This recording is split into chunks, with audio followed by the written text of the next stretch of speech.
My fellow US citizens, huwag niyong kalimutang bumoto. Okay?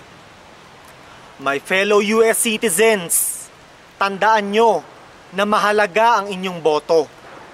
Every vote counts. Okay? Again, uulitin ko, every vote counts. Okay? Ako nakaboto na. Minail ko na yung balota. Eh kayo ba? Kung hindi pa kayo nakakaboto, kagaya ng sinambit ko, huwag niyong kalimutang bumoto at huwag kayong hindi boboto. Okay? Bakit? Dahil ang ating kalayaan at ang pagiging multi-diverse nationality ng ating bansa ay nanganganib.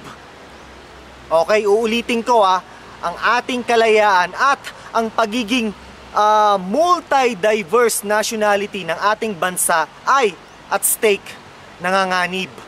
Kaya mahalaga na kayo ay bumoto. Huwag kayong hindi boboto ngayong eleksyon. Okay?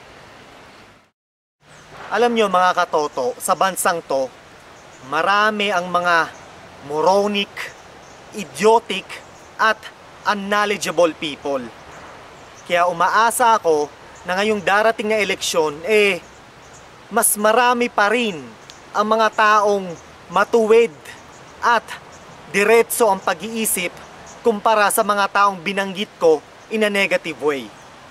So umaasa ako na ngayong darating na eleksyon ay magiging positive ang resulta ng eleksyon, pabor sa ating kalayaan at sa pagiging multi-diverse nationality ng ating bansa. Alam nyo mga katoto, lagi kong sinasabi kapag ako ay nasa mga forums at kapag ako ay nakakakilala ng mga taong aking nakakasalamuha sa labas, na huwag nilang sayangin ang kanilang panahon at energy sa pakikipagdebate at argumento sa mga Trump supporter / fanatic. Dahil sa pakikipagdebate o argumento sa mga taong yan, para kang nakipagdebate o argumento sa isang bato. Dahil ang bato ay walang utak at walang tamang pag-iisip. So yan, parang ganyan. Kaya huwag niyong sayangin ang panahon nyo sa mga taong yan. At ganyan din sa Pilipinas mga katoto.